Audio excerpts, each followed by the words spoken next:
Halo Sobat Denok Ayu semua, terima kasih karena masih setia menunggu video-video terbaru dari Denok Ayu Novel. Jangan pernah lupa ya untuk selalu subscribe, like, and comment, agar Denok semakin semangat upload videonya. Menantu terbaik bab 695, apakah sulit untuk bekerja dengannya?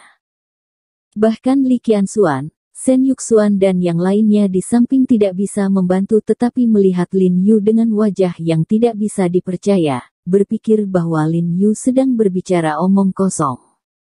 Bagaimanapun, bagaimana seseorang bisa mengalahkan peluru? Dan peluru ini ditembakkan dari pistol penembak jitu.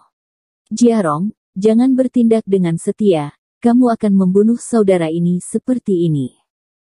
Li Qianjue bergegas untuk membujuk Lin Yu, meskipun dia telah mendengar bahwa saudara Lin Yu baru saja merekrut 100 orang dengan keterampilan luar biasa, tetapi tidak peduli betapa luar biasanya, itu juga tubuh darah dan daging, bagaimana dia bisa bertarung dengan pistol. Lin Yu tersenyum tidak setuju pada Li Qianjue, jangan khawatir, saudara Li, apalagi hanya ada yang disebut setan asing penembak jitu di sini. Bahkan jika seseorang datang lagi, saudara Niu tidak akan menjadi masalah. Lin Yu sangat yakin dengan kekuatan Bai Rentu. Tidak peduli seberapa kuat pistol Jack, semua kekuatan hanya terkonsentrasi pada pistolnya. Begitu senjatanya hilang, ancamannya nol, dan Bai Rentu tidak sama. Hampir setiap bagian tubuh Bai Rentu bisa menjadi senjata untuk membunuh. Yan Lun dan Jack mendengar Lin Yu berbicara begitu arogan, wajah marah mereka tenggelam, dan Yan Lun berkata dengan dingin, "He Jiarong, aku pernah mendengar kamu menjadi sombong, tapi aku tidak berharap kamu menjadi begitu sombong, atau kami akan bertaruh. Nah, jika bawahan Anda tidak bisa mengalahkan Jack, Anda akan mengenali adik laki-laki saya mulai sekarang dan biarkan saya mengirimkannya, bagaimana dengan?" Dia yakin bawahan Lin Yu jelas bukan lawan Jack, jadi wajar saja dia harus mengambil kesempatan untuk bertaruh dan memanfaatkan Lin Yu. Hal yang paling menguntungkan adalah menjadikan Lin Yu adiknya, saat dia akan melepaskan Lin Yu. Timur, Lin Yu tidak pernah berani pergi ke barat. Ini berarti Lin Yu setara dengan anjing di bawah tangannya. Ketika semua orang mendengar ini, ekspresi mereka tiba-tiba berubah. Dan mereka tidak berharap Yan Lun memikirkan permintaan yang begitu rumit, mereka tahu bahwa jika Lin Yu setuju di depan begitu banyak orang, tidak akan ada ruang untuk bermanuver. Tapi sebelum Li Qianjue dan yang lainnya membujuknya, Lin Yu mengangguk dan tersenyum, "Oke, aku berjanji, jika kita kalah, aku bersedia menjadi adikmu, tapi kamu juga harus berjanji padaku jika kita menang. Anda tidak akan pernah datang untuk mengganggu Qianying mulai sekarang." Wajah Yan Lun menjadi dingin ketika mendengar kata-kata itu, otot-otot di wajahnya melonjak, dan dia tidak terburu-buru menjawab Lin Yu. Bahkan, tidak ada artinya baginya jika dia kehilangan Li Qianying. Lagi pula, dengan identitasnya, kecantikan seperti apa yang tidak dapat ditemukan. Dan alasan mengapa dia ragu-ragu adalah karena dia tertekan dengan properti keluarga Li. Alasan mengapa dia berlari dan ingin berdamai dengan Li Qianying, alasan paling mendasar adalah untuk merencanakan properti grup Li. "Oke, aku berjanji." Yan Lun ragu-ragu sejenak, dan akhirnya mengangguk setuju. Dia menoleh ke Jack dan berkata dengan suara rendah, "Kamu harus menang. Aku akan memberimu bonus besar pada saat itu. Jika itu adalah pilihan terakhir, maka kamu tidak perlu mempertimbangkan konsekuensinya. Bunuh anak ini secara langsung. Aku akan menyelesaikan masalah ini."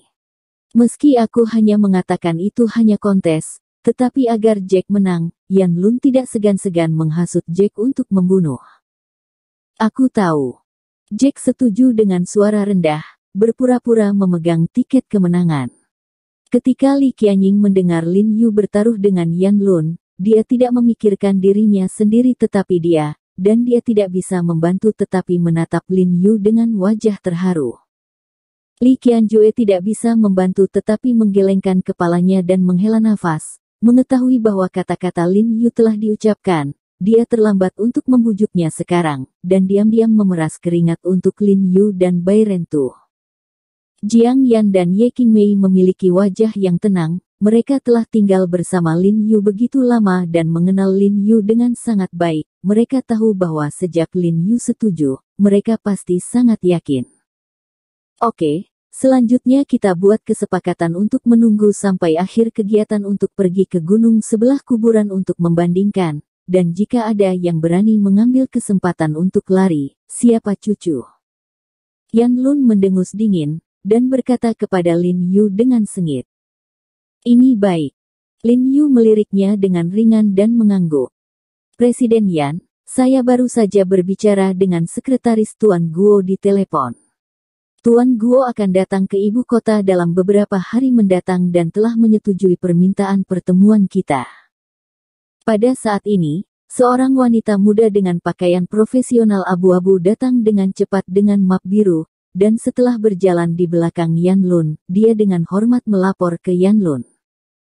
Yan Lun tersenyum setelah mendengar kata-kata itu dan hendak berbicara, tetapi ketika dia melirik Lin Yu, Li Qianjue dan yang lainnya di seberang matanya tiba-tiba menyala, seolah-olah dia telah memikirkan sesuatu, dadanya tiba-tiba meledak, wajahnya dengan sombong berpura-pura bingung. Dia berkata dengan keras kepada sekretarisnya, Presiden Guo, yang mana Presiden Guo? Sekretaris itu terkejut beberapa saat, sedikit tidak jelas, tetapi mengikuti tatapan Yan Lun dan melirik Lin Yu dan yang lainnya, dan segera mengerti apa maksud bosnya. Ternyata bos itu mencoba berpura-pura.